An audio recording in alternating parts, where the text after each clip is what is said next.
Assalamualaikum, berjumpa lagi dengan Pak Cik SMY. Hari ni Pak Cik nak buat ayam pecik ala bazar Ramadan. Inilah yang dah siap tu, tengah masak tu, tengah mendidih tu. Kejap lagi kita tengok bahan-bahan yang Pak Cik gunakan. Okay, bahan-bahan kisar kita ada 2 batang serai, 1 inci halia, 1 inci lengkuas, 1 labu bawang merah, 2 ulas bawang putih.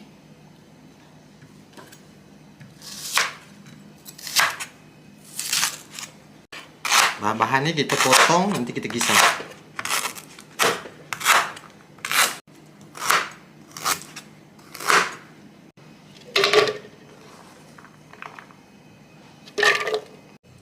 Okey, ni bahan-bahan yang pakcik dah kisar tadi tu, kita terus masuk dalam kuali ya. Tanpa minyak. Okey, ni cili kering ya, pakcik dah blender tadi dalam 7-8 tangkai macam tu.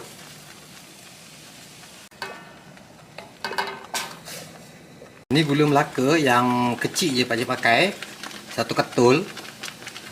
Cili kita kalau kita rebus tadi tu maknanya cili kita dah masak, boleh masuk je. Cili sos 3 sudu. Madu kita pakai 3 sudu makan juga. Senang sangat buat resipi ni ya. Masuk je semua, kita masak dia sampai mendidih.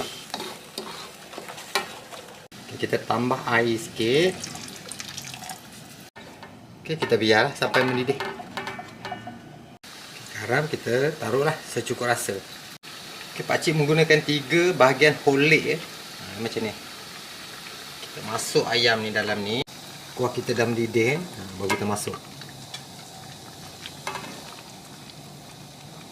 Kita masak ayam ni separuh masak.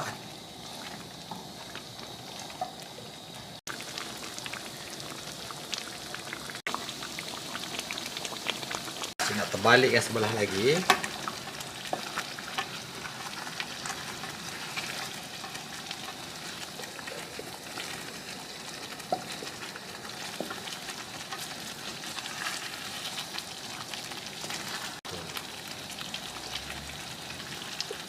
Okay, kita dah terbalik kita tunggu sekejap lagi. Pakcik akan tutup api lah. Dia dah separuh masak dah ni. Kita akan mula membakar. Okay, pakcik dah panaskan pembakar pakcik ni. Pakcik masih lagi guna pembakar ajaib ni, kuali ajaib ni.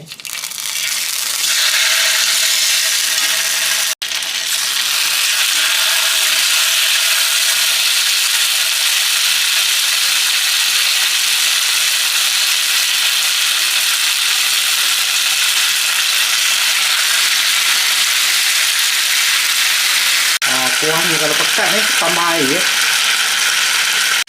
Okay, nama pun ayam pecik kan. So kita mula pecik lah sos-sos ni kat atas dia.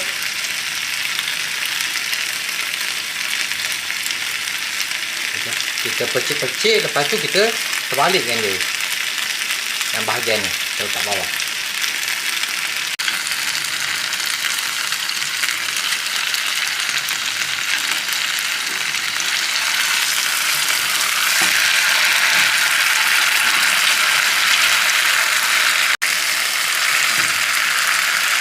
Kita percik yang bahagian ni pula.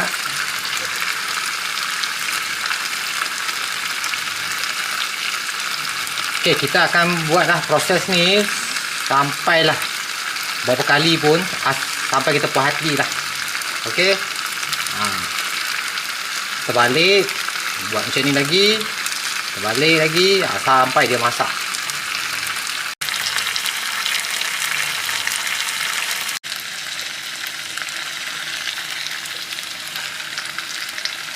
Dah masak dah ni. Sebab tadi kan kita dah masak dia separuh masak. Warna pun dah cantik tu. Kita bakar ni. Just nice je lah. Tak payah nak teruk bakar. Okay, kejap lagi kita dah boleh tutup api. Okey, dah siap dah ayam pecik-pecik. Jom kita tengok. InsyaAllah kita boleh buat bulan-bulan puasa ni. InsyaAllah sedap tengok isi dia. Resepi yang sangat senang dari pakcik.